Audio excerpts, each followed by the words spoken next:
If you want to change the world, start off by making your bed.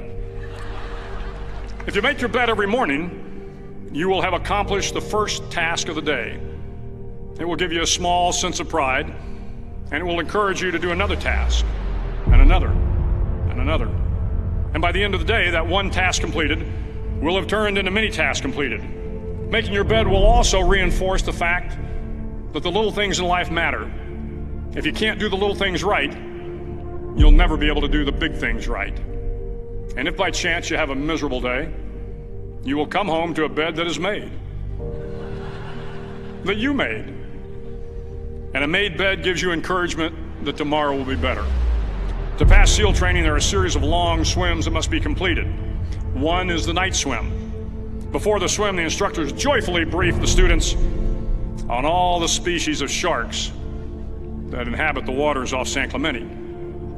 They assure you, however, that no student has ever been eaten by a shark, at least not that they can remember. But you are also taught that if a shark begins to circle your position, stand your ground. Do not swim away. Do not act afraid. And if the shark, hungry for a midnight snack, darts towards you, then summons up all your strength and punch him in the snout, and he will turn and swim away. There are a lot of sharks in the world. If you hope to complete the swim, you will have to deal with them. So if you want to change the world, don't back down from the sharks. Over a few weeks of difficult training, my SEAL class, which started with 150 men, was down to just 42. There were now 6 boat crews of 7 men each. I was in the boat with the tall guys, but the best boat crew we had was made up of the little guys, the Munchkin crew, we called them. No one was over 5'5". The Munchkin boat crew had 1 American Indian, 1 African American, 1 Polish American, 1 Greek American, 1 Italian American, and 2 tough kids from the Midwest. They out-paddled, outran, and outswam all the other boat crews. The big men in the other boat crews would always make good-natured fun of the tiny little flippers the Munchkins put on their tiny little feet prior to every swim. But somehow these little guys from every corner of the nation and the world always had the last laugh, swimming faster than everyone and reaching the shore long before the rest of us. SEAL training was a great equalizer. Nothing mattered but your will to succeed, not your color, not your ethnic background, not your education, not your social status. If you want to change the world, measure a person by the size of their heart, not by the size of their flippers. The 9th week of training is referred to as Hell Week.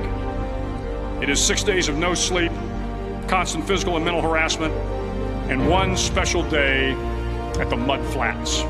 The Mud Flats are an area between San Diego and Tijuana where the water runs off and creates the Tijuana Sloughs, a swampy patch of terrain where the mud will engulf you. It is on Wednesday of Hell Week that you paddle down in the mud flats and spend the next 15 hours trying to survive the freezing cold, the howling wind, and the incessant pressure to quit from the instructors. As the sun began to set that Wednesday evening, my training class, having committed some egregious infraction to the rules, was ordered into the mud. The mud consumed each man till there was nothing visible but our heads. The instructors told us we could leave the mud if only 5 men would quit. Only 5 men, just 5 men, and we could get out of the oppressive cold. Looking around the mud flat, it was apparent that some students were about to give up. It was still over 8 hours till the sun came up. 8 more hours of bone-chilling cold. The chattering teeth and the shivering moans of the trainees were so loud, it was hard to hear anything. And then one voice began to echo through the night. One voice raised in song. The song was terribly out of tune, but sung with great enthusiasm. One voice became 2, and 2 became 3, and before long, everyone in the class was singing. The instructors threatened us with more time in the mud if we kept up the singing, but the singing persisted, and somehow the mud seemed a little warmer, and the wind a little tamer, and the dawn not so far away. If I have learned anything in my time traveling the world, it is the power of hope, the power of one person, a Washington, a Lincoln, King, Mandela, and even a young girl from Pakistan, Malala. One person can change the world by giving people hope. So if you want to change the world, start each day with a task completed. Find someone to help you through life. Respect everyone. Know that life is not fair and that you will fail often. But if you take some risks, step up when the times are the toughest, face down the bullies, lift up the downtrodden, and never ever give up. If you do these things, the next generation and the generations that follow will live in a world far better than the one we have today.